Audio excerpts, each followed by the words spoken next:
تقدیر کیا ہے؟ اگر سب کچھ پہلے سے ہی لکھا لکھایا ہے تو ہم اپنے اعمال کے ذمہ دار کس طرح ہوئے؟ پھر اعمال کی جزا و سزا کیسی؟ پھر جنت و دوزخ کے کیا معنی؟ وضاحت فرمائیں۔ بھئی سچی بات یہ ہے کہ اس سوال نے ایک عرصے تک مجھے بھی ستائے رکھا،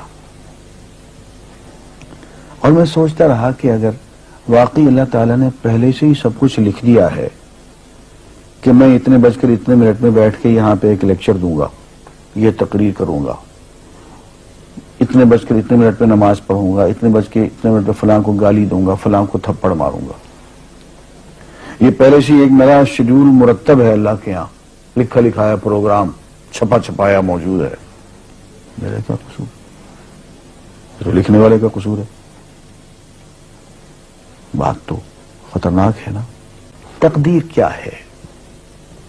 عربی میں اس کے لیے ایک لفظ لکھا جاتا ہے دینی کتابوں میں، علم اللہ السابق،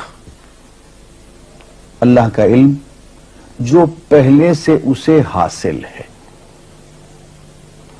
اللہ کو معلوم ہے کہ آج میں اتنے بج کر اتنے منٹ پہ اپنی مرضی سے، اپنے ارادے سے، اپنی آزادی فکر اور آزادی عمل پہ، عمل سے کام لیتے ہوئے یہ کام کروں گا۔ اب بھائی کام تو میں اپنی مرضی سے کر رہا ہوں، اپنی آزادی سے، اپنے ارادے سے کر رہا ہوں، لیکن اتنی سی بات تو مانو کہ اللہ تعالیٰ علام الغیوب ہے، علیم بذات الصدور ہے۔ مجھے اپنے بارے میں پتہ نہیں ہے کہ کل 10:10 پہ میں کیا کروں گا، اس کو پتہ ہے۔ مجھے اپنے بارے میں پتہ نہیں ہے کہ میں 10 سال کے بعد کہاں ہوں گا، کیا کر رہا ہوں گا، فلاں بج کے فلاں منٹ، اس کو پتہ ہے۔ اس کو میرے آزادانہ، خود مختارانہ، فری ول کے ساتھ کیے ہوئے اعمال کا پتہ ہے کہ میں اپنی مرضی سے، اپنے فری ول کے ساتھ، اپنے ارادے سے اتنے بج کر اتنے منٹ پہ کیا کروں گا۔ یہ اس نے اپنے ہاں لکھ رکھا ہے، اس لیے کہ اس کو پوری کائنات کا نظام چلانا ہے۔ اس کا علم جو ہے وہ صحیح ہے، لیکن اس کا علم میرے ارادے سے نہیں ٹکراتا ہے۔ یہ بات میں ایک مثال سے سمجھاؤں گا۔ میرے ساتھ ایک واقعہ پیش ہو گیا، اس دن مجھے تقدیر سمجھ میں آ گئی کہ ہوتی کیا ہے۔ 1971 کی بات ہے کہ یہاں اکاؤنٹنٹ جنرل آفس میں ڈپٹی اکاؤنٹنٹ جنرل تھا۔ اس زمانے میں ایک مشہور نجومی تھا شیخ صادق، یہاں قلعہ گزر سنگھ میں رہتا تھا۔ وہ پتہ نہیں بیچارہ زندہ ہے یا فوت ہو گیا۔ انہوں نے دروازہ کھولا، میرے کمرے میں آ گیا۔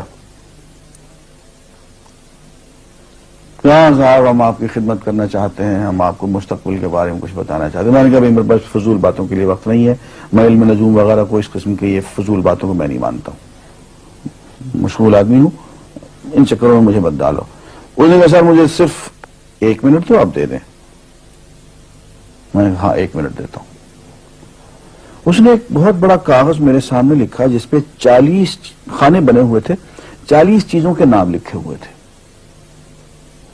مختلف چیزوں کے نام، کتاب، قلم، اینک، کاپی، دوات، پینسل، میز، بادل، برکھا، مسجد، مندر، ایسی ایٹ رینڈم چیزوں کے نام، 40 چیزوں کے نام لکھے ہوئے تھے۔ مجھے کہنے صاحب آپ ان میں سے کسی ایک چیز پہ انگلی رکھ دیں یا اس کا نام آپ اس کاغذ پہ لکھ دیں۔ اور مجھے یہ کہتے کہتے اس نے ایک پیس آف پیپر میری میز سے اٹھایا اور اس پہ کچھ لکھا اور اس کو یوں الٹا کے رکھ دیا۔ میں نے کہا تم نے یہ کیا کیا؟ کہنے لگے جی میں نے وہ چیز لکھ دی ہے، وہ نام جو ابھی آپ لکھیں گے۔ تو اب میں پریشان ہو گیا۔ تماشا کی بات ہے نا کہ جو چیز میں سوچ سوچ کے اپنے ارادے سے، اپنی مرضی سے ابھی لکھوں گا، اس نے پہلے جو لکھ کے وہاں رکھ چھوڑ دیے میرے سامنے۔ اب میں سوچ میں پڑ گیا کہ یار وہ چیز لکھوں جو اس نے نہ لکھی ہو۔ کبھی میں اس کا ارادہ کروں، کبھی اس کا ارادہ کروں، تنگ آ کے آخر میں نے کسی ایک چیز کو لکھ دیا، میری یہ ہے۔ اس نے جب وہ الٹایا تو وہ وہی چیز نکلی۔ اب پتہ نہیں یہ کیا چکر تھا اس کا، خدا ہی جانے۔ کوئی اس کا علم ہوگا، کوئی فن ہوگا، کوئی تک بازی ہوگی، تک بندی ہوگی کوئی. لیکن اس دن مجھے پتا چلا کہ یار اس کو جو کچھ میں نے لکھا ہے اپنے ارادے سے لکھا ہے, اپنی مرضی سے لکھا ہے, اس سے پابند ہو کے نہیں لکھا. کبھی اس میں انگلی لگاتا تھا, کبھی اس پہ, کبھی اس پہ, آخر چونکہ ایک لکھا میں نے. لیکن اس کمبخت کو پہلے سے پتا تھا کہ میں کیا لکھنے والا ہوں, اور اس نے پہلے سے وہاں لکھ کے رکھا ہوا تھا. میں نے کہا یار ایک محدود علم والا آدمی میرے آئندہ کے اعمال کو اپنے ہاں لکھ کے رکھ سکتا ہے, ہرچند کہ وہ عمل میں اپنی مرضی سے کر رہا ہوں, اپنے ارادے سے کر رہا ہوں, کوئی مجبوری نہیں ہے اس میں, لیکن وہ میری مرضی والا عمل, میرے اپنے ارادے سے کیا ہوا عمل, پوری آزادی کے ساتھ کیا ہوا عمل, اس نے پہلے سے اپنے یہاں لکھ کے رکھا ہوا. یار اگر یہ انسان کر سکتا ہے تو رحمان کیوں نہیں کر سکتا؟ اس نے میرے سارے اعمال جو میں آئندہ چل کے کرنے والا ہوں, وہ سارے کے سارے اعمال اس نے اپنے یہاں لکھ کے رکھے ہوئے. اس کو انتظام کرنا ہے, میرے رزق کا انتظام بھی کرنا ہے, آگے میری زندگی, میری موت, میری قبر میں اکوموڈیشن کا پتہ نہیں کہاں کا میرے اس نے انتظامات کرنے ہیں. تو میرے بارے میں اس نے سارا کا ڈیٹا کلیکٹ کر کے رکھا ہوا ہے اپنی انفارمیشن کے لیے کہ یہ اپنی مرضی سے کیا کیا کچھ کرے گا.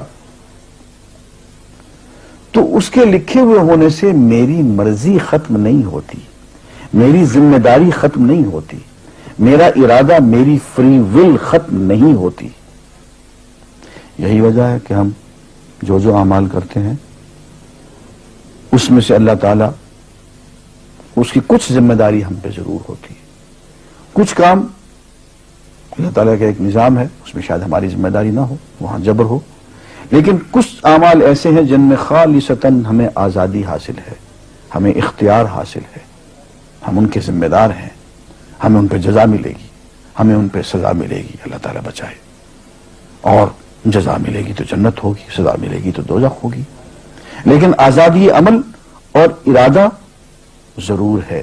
یہ الگ بات ہے کہ اللہ تعالیٰ کو پہلے سے ہی معلوم ہے کہ ہم اپنے ارادے سے اور اپنی آزادی اور اپنی مرضی سے ہم آج اور کل اور پرسوں اور سال بھر کے بعد اور 10-20 سال کے بعد ہم کیا کیا کریں گے, اس کے ہاں لکھا ہوا ہے. وَعِندَهُ عِلْمُ الْكِتَابِ, اس کے ہاں وہ سب کچھ لکھا ہوا ہے. لیکن ہم جو کرتے ہیں اپنے ارادے سے کرتے ہیں اور اس کے ذمہ دار ہیں. وآخر دعوانا الحمدللہ رب العالمین.